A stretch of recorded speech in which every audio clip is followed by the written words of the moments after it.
अस्सलाम वालेकुम, मैं हूं अब्दुल सत्तार। आप अलग न्यूज़ देख रहे हैं। तारिक मतीन हमारे साथ हैं। इमरान रियाज खान की आज पॉडकास्ट आने जा रही है और उसमें वो क्या बात करेंगे ये आपको बताएंगे। और इमरान रियाज खान साहब का एक कड़ा वक्त और आदिल राजा साहब के इल्ज़ामात कैसे देख रहे हैं इनको? देखिए, ये इंटरव्यू, मुझे ये उम्मीद है कि ये इंटरव्यू गुज़श्ता कुछ अरसे का शायद सबसे बड़ा इंटरव्यू होगा। ये इंटरव्यू वो जो बेगैरत तरीन खावर फरीद मानिका का इंटरव्यू है, ये उससे बड़ा इंटरव्यू होगा। उसमें जियो कहते हैं ना कि हमारी रेटिंग बहुत हाई आई थी। नहीं, उससे तो बहुत ज़्यादा आई ना, यहाँ पे काउंट हो गए हैं रेटिंग जी बिल्कुल, मिलियंस में। इंशाल्लाह लोग क्योंकि इमरान रियाज को सुनना चाहते हैं, जानना चाहते हैं, और वो लोगों को तमाम स्टोरी मिलेगी। 5 मिलियन यूट्यूब फैमिली है, लोगों को तमाम स्टोरी भी मिलेगी। वो तमाम स्टोरी भी मिलेगी लोगों को जो वो जानना चाहते हैं कि इमरान रियाज खान के साथ हुआ क्या था। ठीक है, एक दूसरा, लोगों को एक और बड़ी खबर जो प्रोमो में तकरीबन मिल गई है कि मैंने टाकी शाकी मार ली है। वो फोन दिखा के कहते हैं कि मैंने टाकी शाकी मार ली है, तो इमरान रियाज खान वापस आने जा रहे हैं। लोग उनको सुन पाएंगे। प्रोमो में छोटे छोटे जुमले थे और कट्स हैं। जाहिर है कि तब होती है जब कोई अपना मारता है। ये बात उन्होंने की है। तो इमरान रियाज खान का ये जो इंटरव्यू है ये कैसा होगा, अगर आपको ये जानना है तो उससे पहले एक और चीज देखनी होगी।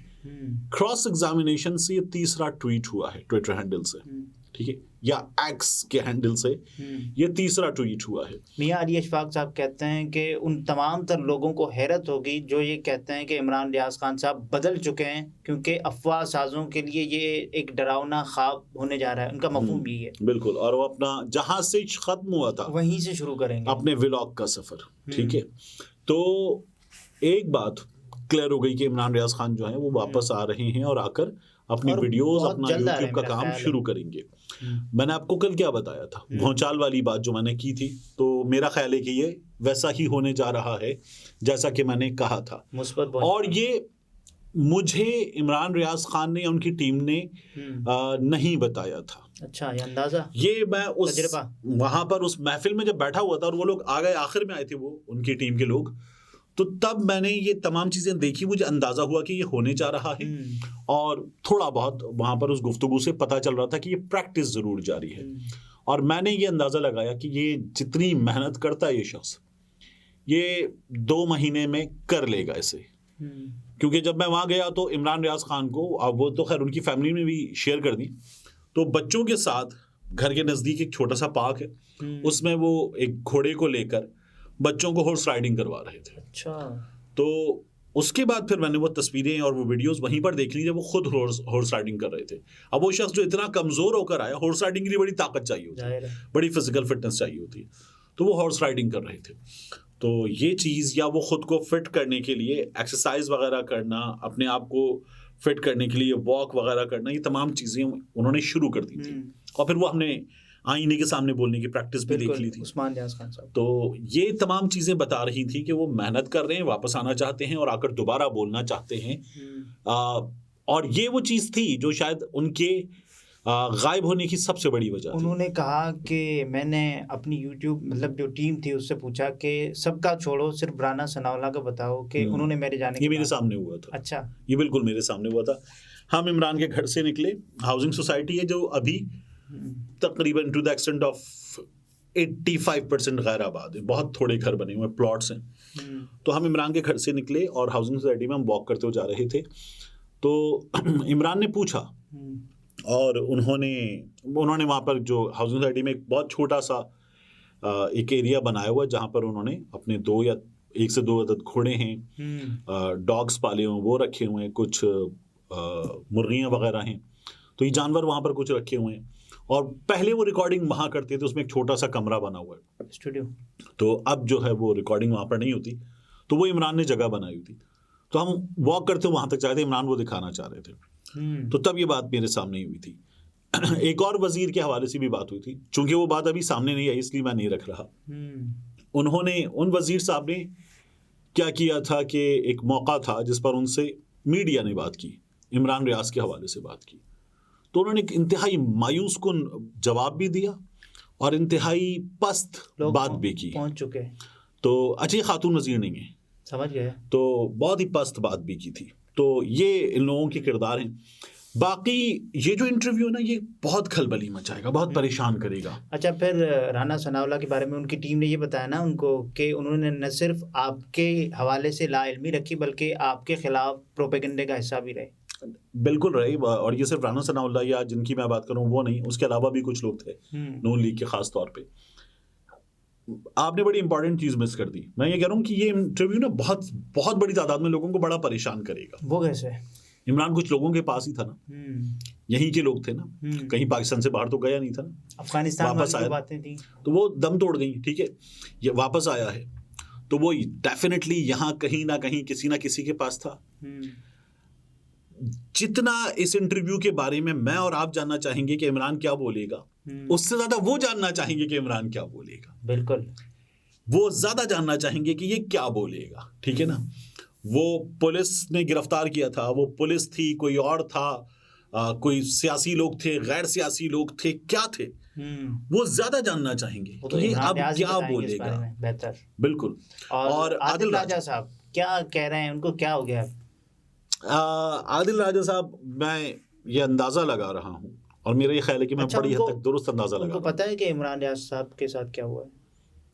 जो हम लोगों ने देख लिया, जो उन्होंने देख लिया, जो सुन लिया, तो उनको उतना तो पता ही है। वो ये दावा करते हैं कि उनको खामोश मुजाहिद या इनसाइडर्स या दीगर लोग बताते हैं कुछ चीज़ें, और उन्होंने कुछ उसमें भी दावे किए कि कब वकील से पहली बार बात हुई, कब हालात बेहतर होना शुरू हुए, कब फैमिली से बात होना शुरू हुई, ये तमाम बातें भी वो इन बातों का भी दावा कर रहे हैं। आदिल राजा को कुछ चीज़ें मालूम भी हैं, मुमकिन है हो। ठीक है, आदिल राजा को बहुत सी चीज़ें नहीं मालूम, और ये भी हो सकता है कि बहुत सी चीज़ें जानबूझकर गलत बताई गई हों। आदिल राजा का एक और मसला है जो मैं समझता हूँ। आदिल राजा साहब ने, मेरा अंदाज़ा है, मुख्तलिफ चीज़ों को ऑब्जर्व करने की बुनियाद पर और इस डिजिटल मीडिया के काम में होने की बुनियाद पर मेरा अंदाज़ा है कि आदिल राजा साहब ने कुछ बहुत ठीक ठाक बड़ी तादाद में एक गुज़श्ता अरसे में डॉलर्स को हिट किया और वो जाकर उनके अकाउंट में लैंड कर रहे थे। उसके बाद आदिल राजा साहब ने ना ये देखा, ये मेरा अंदाज़ा है और मुझे अफसोस है कि मैं ये बात करने पर मजबूर हूँ। आदिल राजा साहब ने देखा कि ठीक है, it pays this way, it pays this much, let's keep doing it. ये उन्होंने, मेरा ये ख्याल है कि सोचा, और आदिल राजा साहब की बहुत सारी चीज़ें बेहतर भी हो सकती हैं, बहुत सारी चीज़ें बहुत बुरी हैं, उन्होंने बहुत ज़्यादा गलत बयानियाँ भी की हैं, और वो जो खुद भी यहाँ से जिन हालात में गए थे उसमें उनकी जान को भी ख़तरा था। लेकिन आदिल राजा साहब ने फिर यहाँ जो चीज़ें पैदा की हैं उनके नतीजे में नुकसानात ज़्यादा हुए हैं। बिल्कुल। और जाहिर है कि यहाँ पर वो जो कुछ डाल गए हैं उसका काफ़ी कुछ नतीजा है, बहुत कुछ है जो मेरा ख्याल है कि आदिल राजा साहब को नहीं करना चाहिए था। तनकीद हमारे यहाँ बहुत लोगों ने की ना, हमारे यहाँ एक वकील साहब हैं जो पहले अफवाज पाकिस्तान का हिस्सा थे, वो अब भी तनकीद करते हैं। हमारे यहाँ इसी तरह से बहुत से लोग हैं जो बाकायदा टेलीविज़न पे आके इस्टेब्लिशमेंट पे या जर्नैलों के किरदार पे तनकीद करते रहे हैं। आदिल राजा साहब तनकीद शायद कर सकते थे, तज़हीक तक पहुँच गए, बहुत ज़्यादा कर दिया, और उसके बाद उन्होंने जो चीज़ें की हैं उनके नतीजे में मुझे लगता है फ़ायदा कम नुकसान ज़्यादा हुआ। लेकिन उस इदारे में जिसमें आपने काम किया हो, इदारे को सर्व किया हो, उसी इदारे ने आपको डिसोन कर दिया हो, ये कितनी आपके लिए नाकामी की बात है? देखिए, अगेन ये वो तो यही कहेंगे कि ये उस पूरे इदारे का फ़ैसला नहीं है, ये चंद अफराद का फ़ैसला है, मगर बात ये कि वहाँ पर उस इदारे की एक अदालत है और उस इदारे की ये पॉलिसी है जो बरस से, बल्कि शायद हमेशा से है। तो उस पॉलिसी के तहत उन्हें अब भी अपना ये मुकदमा उस इदारे में भी लड़ना है, और उनकी जायदादें तक नीलाम हो रही हैं, उन्हें ये मुकदमा उस इदारे से आगे आकर बाहर अदालतों में भी लड़ना है, अपील में जाकर, आगे जाकर। तो उन्हें वो लड़ाई लड़नी है, वो लड़ाई लड़ें। ये जो लड़ाई लड़ रही है उनके लड़ने की लड़ाई जब है। इमरान रियाज खान साहब अगवा थे, लापता थे, कुछ पता भी नहीं था, तब भी इसी किस्म की वो बातें कर रहे थे कि मुझे पता है किसके पास हैं वो, और बता रहे थे। यार अगर उन्हें पता था तो इतना कुछ कर देने के बावजूद मतलब फिर कर क्या रहे थे? ठीक है ना, नुकसान की बात है। तो मुझे हैरानी ज़्यादा है, मुझे परेशानी ज़्यादा है जो वो कर रहे, उन्हें नहीं करना चाहिए। ठीक है ना, उसका नुकसान है, उसका फ़ायदा बिल्कुल भी नहीं है। नाज़रीन, ये तारिक मतीन थे, गुफ्तगू आपने मुलाहिज़ा फरमाई। इजाज़त दीजिए, अल्लाह हाफ़िज़।